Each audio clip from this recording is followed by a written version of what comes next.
사도행전 2장 말씀을 보았습니다. 오늘 사도행전 2장의 말씀의 의미가 무엇일까요?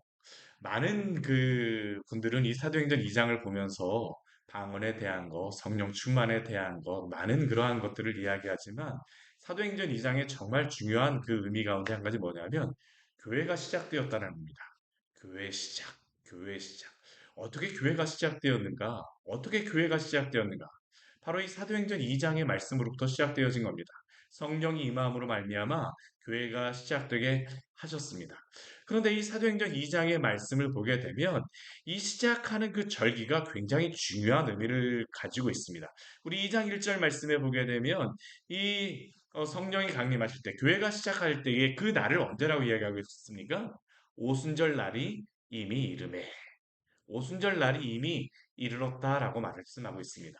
우리가 오순절이라고 하게 되면 구약에서는 보통 77절로다 말씀하고 있습니다. 왜 이게 오순절 77절이냐 하면 이 6월절로부터 시작하여서 6월절의 첫 그 안식일로부터 49일이 지난 다음입니다. 그렇기 때문에 이게 언제가 되냐 하면 이 오순절 하게 되면 이게 그 주일이 되어진 겁니다. 이게 그러니까 안식일이 되어지는 것이죠. 7 곱하기 7 하게 되면 49일이 지난 그 첫째 날. 그렇게 되면 그날이 주일이 되어지는 겁니다. 안식일로부터 그 다음 날이 주일이기 때문에요. 그래서 이 오순절날 같은 경우는 우리가 그 6월절로부터 시작하여서 우리로 다치게 되면 부활절로부터 50일이 그 49일이 지난 그때가 바로 이 오순절이 이르게 되어지는 겁니다. 근데 이 오순절 때에는 칠칠절이라고 하는데 이게 명절로다 그 성경의 명절로다 보게 되면 무엇을 하냐 하면 우리 출애굽기 말씀에 보게 되면 맥주의 초실절이라고도 이야기합니다. 맥주의 첫 곡식을 드리는 그러한 때. 그러니까 곡식을 그 밀 농사를 짓고 나서 첫 곡식을 드리는 때입니다. 이스라엘은 우리나라하고 이 곡식의 그 농사를 짓는 것이 조금 약간 다릅니다. 우리 같은 경우는 모든 추수를 다 가을에 하잖아요. 그렇죠? 근데 이스라엘은 그렇지 않습니다. 이스라엘 같은 경우는 사계절 내내 이 추수가 되어지는 그러한 때입니다. 봄에는 보게 되면 일찍 포도 농사부터 시작해서 올리브, 뭐 가을에 그러한 과일들이 그것들을 거두게 되어지는데 근데 이때에는 우리와 같이 곡식에 대한 추수는 그때 하지 않습니다. 그럼 곡식에 대한 추수는 언제 할까요? 봄에 합니다. 봄. 이른 비와 늦은 비라고 이야기를 하는데 이른 비 같은 경우는 가을에 내리는 비가 바로 이른 비입니다. 늦은 비 같은 경우 언제 내리냐 하면 이 곡식 추수를 앞두고 나서 내리는 비가 봄에 내리는 비가 바로 늦은 비입니다. 그리고 이 늦은 비를 통하여서 곡식들이 다 자라고 난 다음에 거두는 게 바로 이 가을, 그 봄의 추수입니다. 곡식의 추수. 보리와 밀의 추수가 그래서 이스라엘에는 봄에 있습니다. 왜냐하면 이스라엘 같은 경우 지중해 기후이기 때문에 이곳은 우리하고 이게 날씨가 이게 달라서 벼농사를 짓지 않고 이 밀이라든가 보리 농사를 짓기 때문에 그렇습니다. 그래서 이때 오순절 때에는 무엇을 하는 거냐면 곡식의 추수를 거두는 때인데 곡식의 첫 곡식을 거두는 때 이게 왜 의미가 있을까요? 우리가 주님의 나라를 생각해 보게 되면 우리가 주님의 하나님 나라를 생각해 보게 되면 우리가 그 예수 그리스도가 이 땅에 오셔서 우리가 예수를 믿음으로 말미암아 이미 주님의 나라는 이루어졌습니다. 이미 하나님의 나라는 이루어졌습니다. 그러나 완전하게 주님의 나라는 아직 완전하게 이루어지지 않았습니다. 이미 하나님의 나라는 이루어졌으나 아직 온전하게 이루어지지는 않았어요. 이미 하나님의 나라가 이루어졌다는 것은 무엇입니까? 예수 그리스도를 믿고 성령께서 오심으로 말미암아 교회 시대가 시작되어졌다는 겁니다. 아직 이루어지지 않았다는 것은 무엇일까요? 예수 그리스도가 재림하심으로 말미암아 온전히 주님의 나라가 이루어진다라는 게 바로 이 아직 이루어지지 않았다라는 그러한 것입니다. 그래서 예수 그리스도가 재림하시게 되면 무엇이며 합니까? 하나님의 새 예루살렘이 어린 양의 새 예루살렘이 임하면서 그 예수 그리스도의 재림을 통해서 모든 인간의 역사가 마무리가 되죠. 이게 바로 마지막 추수 때이지만 그러나 첫 추수가 이루어질 때는 언제일까요? 교회 시대를 이루는 것입니다. 오늘 그래서 오순절 날 이름에라고 하는 게 의미가 있어요. 왜요? 성령이 임하심으로 말미암아 교회가 시작되었기 때문이죠. 첫 추수가 시작되어진 것입니다. 이때서부터 첫 추수가 시작되어진 것이에요. 이때에 교회가 세워지면서 어떤 일이 이루어집니까? 오늘 말씀을 보게 되면 다 같이 한 곳에 이들이 모였다라고 우리에게 말씀하고 있죠. 다 같이 한 곳에 모여서 이들은 무엇을 합니까? 우리가 앞에 어제 보았던 것 같이 열흘 동안 기도하는 겁니다. 예수님께서 승천 40일 때에 승천하시고 나서 지금 오순절이니까 10일 동안 이들이 열심히 기도하는 겁니다. 예수님이 부활하실 때가 부활절인데 그때로부터 40일 동안 있고 나서 열흘 동안 다 같이 한 곳에 모여서 기도하였어요. 왜냐하면 예수님께서 약속한 것을 기다리라고 말씀하셨거든요. 기다리면서 무엇 하셨습니까? 기도한 것입니다. 열심히 기도하였어요. 그런데 이렇게 열심히 기도하는 가운데에 어떤 일이 있습니까? 호련히 하늘로부터 급하고 강한 바람 같은 소리가 있어 그들이 앉은 온 집에 가득하였다라고 이야기하죠. 그리고 마치 불의 엿처럼 갈라지는 것들이 그들에게 보이면서 각 사람 위에 하나씩 임하여 있었다라고 말씀합니다. 이것이 무엇입니까? 우리 4절 말씀을 보게 되면 우리에게 이렇게 말합니다. 그들이 다 성령의 충만함을 받고 각 성도들에게 성령의 충만함이 임한 것이 바로 이들에게 있었던 것이죠. 근데 여기에 중요한 것은 무엇일까요? 성령이 임하시는데 호련히 하늘로부터 급하고 강한 바람 같은 소리가 있었다라고 이야기합니다.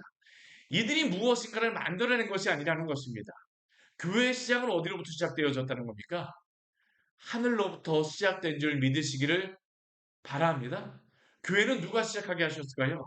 하나님께서 시작하게 하셨다는 겁니다. 인간이 만들어낸 것이 아니라 하나님께서 주의 교회를 시작하게 하시고 주의 교회를 이루게 하신 것입니다. 교회는 그래서 사람이 세우는 것이 아닙니다. 누가 세우시는 것일까요? 하나님께서 세우시는 줄 믿으시기를 바랍니다.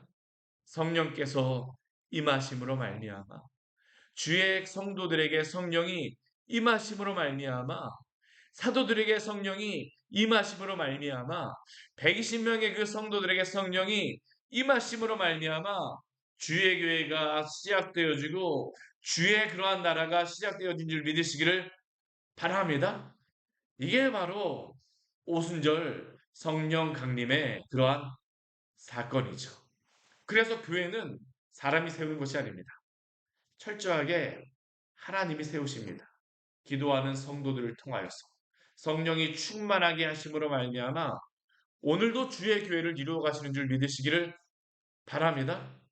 이제 특별히 며칠 안 있으면 우리가 그 5월 19일이 되게 되면 성령 강림절이라고 하는데요. 이게 그 부활절 때로부터 이게 50일이 지난 그러한 때입니다. 오순절 때예요. 동일합니다. 우리가 지금 이 시간 무엇을 해야 되겠습니까? 기도하십시오. 교회 부흥을 위하여서 기도하십시오. 교회가 세워질 것을 위하여서 기도하십시오. 이 봄철에는 그래서 다른 것을 기도하는 게 아니라 주의 교회를 위하여서 기도할 때입니다. 주여 당신의 교회를 세워주시옵소서. 주의 교회를 세워주시옵소서. 그런데 이렇게 성령의 충만함이 임하였을 때에 한 가지 일어난 그러한 현상이 있었죠. 무슨 현상이 임하였습니까? 오늘 그 4절 말씀해 보게 되면 성령이 말하게 하심을 따라 다른 언어들로 말하기를 시작하였다라고 말씀하고 있습니다. 다른 언어들로 말하기 시작합니다. 이게 그런데 참 이상한 것이에요. 이 지금 기도하고 있는 이 사람들이 어떠한 사람들입니까? 갈릴리 사람들입니다. 갈릴리 사람들. 이 사람들은 갈릴리에서 나고 자란 그러한 사람들이죠. 다른 데 가서 뭐 언어를 배우거나 그러한 사람들이 아닙니다. 그런데 이들이 성령이 말하게 하심을 따라 어떤 일들이 벌어지게 되냐면 다른 언어들로 말하기 시작합니다. 여기에 다른 언어라고 하는데 이게 그 영어로다 보게 되면 이 텅으로다 이야기하고 있습니다. 이들이 말하는 것이 지금 그 다른 방언들을 지금 말하고 있다는 겁니다. 근데 이들이 이렇게 다른 언어들로 말하기 시작하자 벌어진 사건이 무엇이냐 하면 이 주변에 있었던 경건한 유대인들이 천하각국으로부터 예루살렘으로 와서 머물러 있었는데 이들이 말하는 그러한 기도의 소리를 듣자 이들의 그러한 소리를 듣자 다 모이기 시작합니다. 다 모이기 시작합니다. 그래서 무엇이라고 합니까? 각각 자기의 방언으로 제자들이 말하는 것을 듣고 소동하는 일들이 벌어지게 되어진 것이죠. 각각 자기의 방언으로 제자들이 말하는 것을 들었다. 그리고 소동이 일어났다는 겁니다. 이게 참 우리가 여기서 보아야 될 것이 무엇이냐 하면 이 소동을 일으키는 사람들이 제자들이 아닙니다. 이상하다라고 말하는 사람들이 제자들이 아니에요. 이 120명의 사람들이 내가 방언을 하네? 내가 무엇을 하네? 내가 무엇을 하네가 아닙니다. 이 소동에 대해서 반응한 사람들이 누구입니까? 경건한 유대인들입니다. 천하 각국으로부터 왔던 그러한 사람들이죠. 성도들이 변하고 성령의 충만함이 있게 되면 그것을 누가 보게 될까요? 성도들이 보는 것보다 그 주변의 사람들이 보고 큰 소동이 일어나게 됨을 기억하십시오. 오늘도 성도들이 성령에 충만하게 되면 변화되어지는 일이 무엇입니까? 성도 개인이 변화되어지는 것도 있지만 가장 먼저 그것을 보는 주변의 사람들이 변하게 됨을 기억하시기 바랍니다. 오늘 말씀이 그렇습니다. 이들이 성령에 충만하여서 방언을 하게 되자 이 주변에 있었던 사람들이 제자들의 소리를 듣고 소동하기 시작하는 겁니다. 왜 그렇습니까? 이들이 지금 듣고 있는 그러한 언어가 정말로 범상치 않기 때문이에요. 우리 7절 말씀 보십시오. 다 놀라서 신기하게 여겼다라고 이야기합니다. 이들이 이야기하는 것을 보세요. 보라, 이 말하는 사람들이 다 어떤 사람들입니까? 다 갈릴리 사람들이 아니냐. 이들은 지금 이들이 모여있는 사람들이 갈릴리 사람들이라는 것을 알고 있습니다. 예수님과 함께 다녔던 사람들이라는 것을 알고 있죠. 그런데 이 갈릴리 사람들이었던 이 120명의 사람들 또한 그 12명의 사도들, 제자들이 말하는 것이 이들이 지금 그 난 곳의 방언을 듣고 있다는 것이죠. 우리 여기 한번 보십시오. 이들이 온 곳을 한번 보십시오. 우리 2장 8절 말씀 같이 한번 읽어보도록 할까요? 우리가 우리 각 사람이 난곳방언으로 듣게 되는 것이 어찌됨이냐. 저는 여기 난곳방언이라고 그래서 이게 도대체 난곳이라는 것이 도대체 무슨 의미냐라고 생각했었는데 이 난곳이라는 의미는 이들이 태어난 곳입니다. 이들이 유대인이지만 디아스포라 흩어져 있던 유대인들이기 때문에 이들의 고향이 다 다른 것입니다. 오순절이라든가 유월절이 되게 되면 우리 구약 성경에서 하나님께서 너희들이 한 번씩 와서 그 예루살렘에 내가 모이라고 한 예배하라고 한 그곳에 가서 예배하라고 하셨기 때문에 이스라엘 백성들은 이 예루살렘으로 모였던 것입니다. 근데 이곳에서 자기 고향의 그런 말소리를 듣고 있는 것이죠. 난곳방언을 듣고 있는 것입니다. 이들은 어디 출신입니까? 바데인, 메데인, 엘라민, 또 메소포타미아. 이 지역은 어디냐 하면 오늘날로 따지게 되면 이란, 이라크, 이스라엘 그 북쪽에 있는 그 메소포타미아 지역의 그 사람들이 바로 바데인, 메데인, 엘라민, 메소포타미아인들입니다. 이 이란, 이라크, 또 터키 막 이 위쪽에 있는 이 터키까지는 아니죠. 이 위쪽에 있는 그 북쪽에 있는 그 사람들의 그 언어를 직접 듣게 되어지는 것입니다. 예루살렘에서는 들을 수 있는 말이 아닙니다. 근데 이들이 자기들의 그런 고향의 말을 들어요. 그뿐입니까? 또 어디에 그 소리를 듣고 있습니까?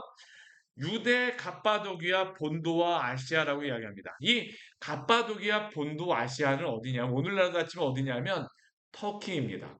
지금 그래서 이 지도로다 보게 되면 어디로 어떻게 되는 거냐면 이 북쪽에 동쪽서부터 이게 쭉 나오기 시작하는 겁니다.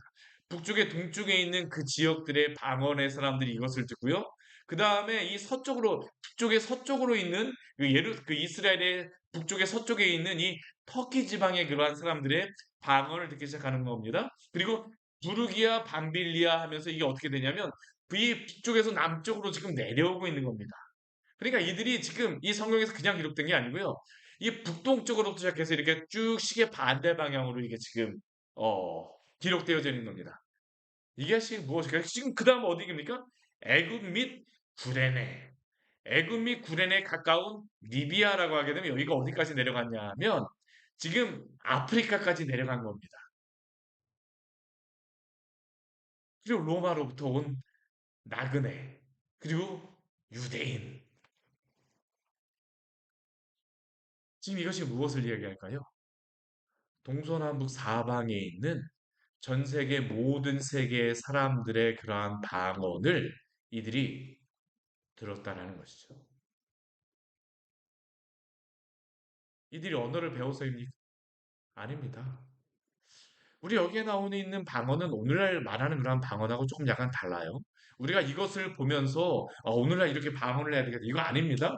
여기에 있는 이 그 오순절 때 이 첫 시작은 무엇을 이야기하냐면 교회 시작입니다. 이거는 아주 유일한 그러한 시작을 이야기하고 있습니다. 왜냐하면 오늘날 방언한다라고 하는 그러한 분들은 조금 약간 그 뭐 랄랄라 하고 뭐 어떠한 방언을 하지만 자기가 하는 의미를 잘 모르죠. 근데 지금 여기는 어떠냐 하면 이 사람들이 뭐 통변의 은사를 하거나 뭐 예언의 은사를 통해서 이거 해석하거나 그런 게 전혀 있지는 않습니다. 이들은 무엇을 하는 거냐면 그냥 자기가 태어난 곳에 그냥 이 말소리를 듣고 있는 겁니다. 아주 독특한 그러한 그 은혜가 있었다라는 겁니다. 하나님의 독특한 은혜가 있었어요. 그리고 이러한 것들을 통해서 어떻게 하는 겁니까? 하나님의 그 교회가 시작되어지는 것이죠. 여기에 보게 되면 크레데인 아라비아인들 각 섬에 있는 사람들까지 있는 겁니다. 아라비아인들 같은 경우에는 뭐 이 사람들은 뭐 저기 사우디아라비아 뭐 이쪽의 사람들이죠. 유목민들 막 그런 사람들 그 있는 그런 도시의 사람들의 그런 언어들까지 다 듣고 있는 겁니다. 이 제자들이 이것을 알아서 하는 게 아닙니다. 그래서 우리 11절 말씀을 보게 되면 우리 성경에서 이렇게 말씀하죠.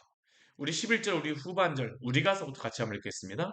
우리가 다 우리의 각 언어로 하나님의 큰 일을 말함을 듣는도다 하고 이것을 들었던 사람들의 반응이 무엇입니까? 우리가 다 우리의 각 언어로 하나님의 큰 일을 말함을 듣는도다 하고 이들이 들었다라고 했을 때 이들이 말하는 것은 무엇입니까?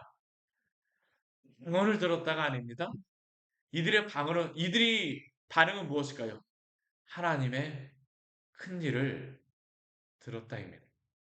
사랑하는 성도 여러분, 오늘 이 시대에 하나님의 이러한 큰 일이 있기를 원합니다. 지금 일어난 것은 하나님의 큰 일이 시작되어졌다는 겁니다. 하나님의 이 큰 일은 무엇을 의미할까요? 예수님께서 우리 사도행전 1장 8절 말씀해 보게 되면 이렇게 말씀하셨죠. 오직 성령이 너희에게 임하시면 너희가 권능을 받고 예루살렘과 온 유대와 사마리아와 땅끝까지 이르러 내 증인이 되리라. 하나님께서 하나님의 이 큰 일을 통하여서 예루살렘과 온 유대와 사마리아와 땅끝까지 주님의 일을 이루시겠다라고 하신 그 약속임을 믿으시기를 바랍니다. 하나님이 하나님의 일을 하신 것입니다. 교회를 세우셨어요. 교회는 예루살렘에만 이제 있지 않습니다. 각 난곳 방언을 들었던 이 모든 사람들이 있는 곳에서 이제 무엇을 듣게 될까요? 이들에게는 이방 언어와 같은 하나님의 복음이 전파되어질 것입니다. 복음이란 무엇입니까?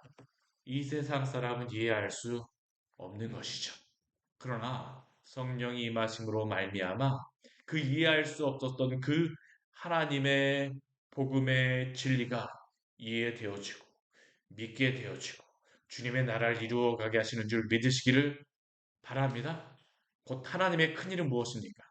교회를 시작하신 일입니다. 개원 자체의 의미가 아닙니다. 하나님이 하나님의 큰 일을 통하여서 교회를 시작하시고 주의 나라를 이루시겠다라고 하시는 것이 바로 하나님의 큰 일입니다. 우린 그래서 오늘도 기도해야 됩니다. 무엇을 위해서 기도해야 될까요? 주님 하나님의 큰 일을 이곳 광교에도 이루어 주시옵소서. 주의 교회를 세워 주시옵소서. 하나님의 큰 일을 이 수원에도 이루어 주시옵소서. 주의 교회를 세워 주시옵소서. 하나님의 큰 일을 서울에도 이루어 주시옵소서. 주의 교회를 세워 주시옵소서. 하나님의 큰 일을 이 경기도에도 이루어 주시옵소서. 주의 교회를 세워 주시옵소서. 하나님의 큰 일을 이곳 대한민국에도 이루어 주시옵소서. 경기도, 강원도, 충청도, 경상도, 전라도, 그 제주도까지 하나님의 큰 일을 이루어 주시옵소서. 오늘도 우리가 기도해야 될 줄 믿습니다. 하나님의 큰 일은 누구를 통해서 이루어질까요? 사람을 통해서 이루어집니까? 아닙니다. 오늘 성령이 임하시는 것을 보십시오. 사람이 만들어냅니까? 아닙니다. 하나님께서 이루어지는 것입니다. 하늘로부터 큰 바람과 같은 큰 소리와 함께 성령께서 임하심으로 말미암아 하나님의 그 일이 이루어지게 되어지는 것이죠. 그래서 교회는 누가 세우시는 것입니까? 하나님이 세우시는 것입니다. 기도하십시오. 주님, 하나님의 큰 일을 이루심으로 말미암아 주의 교회를 이루어 주시옵소서. 우리가 복음을 전하는 것은 이 세상 사람들에게 무엇처럼 들릴까요? 방언처럼 들립니다. 들리질 않아요. 예수 그리스도를 믿음으로 말미암아 우리는 구원 얻을 수 있습니다. 당신은 죄인입니다. 이것이 그들에게는 전혀 낯선 이야기처럼 들립니다. 이해도 되어지지 않습니다. 그러나 그것이 어떻게 이해가 될 수 있습니까?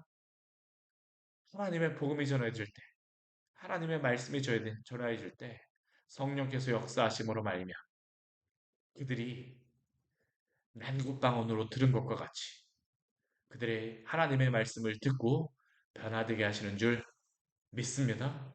주여 오늘날 이러한 일이 벌어짐으로 말미암아 주의 교회가 세워지게 하여 주시옵소서. 같이 기도하기를 원합니다. 하나님 아버지 오늘 말씀을 통해서 우리에게 귀한 은혜를 주니 감사를 드립니다.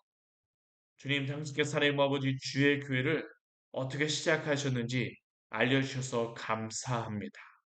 오순절 날이 이름에 오순절 날이 이르렀을 때에 주님 하나님 아버지 하나님의 나라 첫 추수가 시작되어졌고 교회가 시작하게 하심으로 말미암아 주님이 다시 오실 때에 영원한 주의 나라가 완성되어지는 줄 믿습니다. 성령이 임하심으로 하나님 아버지 교회를 시작하게 하여 주시고 또 하나님 아버지 추수를 시작하게 하심을 감사를 드립니다. 이 광교회까지 주의 교회를 세우심으로 말미암아 이 추수의 일을 감당하게 하여 주셨사오니 오 주님, 주님의 추수꾼으로서 하나님 아버지 저희의 사명을 감당하게 하여 주시옵소서. 희어져 추수할 때가 되어졌다라고 말씀하신 우리 주님의 말씀을 기억하게 하여 주시고 오순절 날 때가 이르렀는데 추수할 때가 이루었는데 주님의 추수꾼들이 하나님 아버지 잠자거나 게을러서 주님의 일을 감당하지 못하는 일이 없게 하여 주시옵소서. 오늘 말씀과 같이 하나님 아버지 기도하게 하여 주시고 각 교회들이 깨어서 하나님 아버지 주의 나라를 위하여서 오 하나님 아버지 성령의 임하심을 하나님 아버지 하나님 아버지 기대하며 간절히 기도하며 다 함께 모여 기도하게 하여 주시고 정말 하나님 아버지 시대 가운데 하나님 아버지 주의 영이 희귀하여졌다라고 하나님 아버지 말하였던 그 사무엘의 시대와 같은 이 시대 안에서도 주님의 그 추수의 때가 하나님 아버지 또한 이 때가 바로 추수의 때임을 기억하셔서 하나님 아버지 우리가 하나 성령께서 하나님 아버지 임하셔서 성령의 충만함으로 이곳에서 하나님 아버지 이곳 광교에도 주님의 하나님 아버지 놀라운 추수의 하나님 아버지 일들이 일어날 수 있도록 주여 하나님의 큰일 이루어 주시옵소서. 광야의 샘교회를 통하여서 또한 이 주변에 세워진 여러 교회를 통하여서 주의 하나님 아버지 추수가 이루어지게 하여 주시고 주님을 몰랐던 자들 주님을 떠났던 자들이 오 우리가 어찌하오리까 우리를 구원하여 주시옵소서. 주 예수를 믿으라 그리하면 너와 내 집이 구원을 받으리라는 주님의 이 말씀이 전파되어지며 주 앞에 돌아오는 일들이 있게 하여 주시옵소서. 예수님 이름으로 기도드립니다. 아멘. 오늘 말씀 같이 기억하시면서 우리 간절히 기도하며 나아가도록 하겠습니다.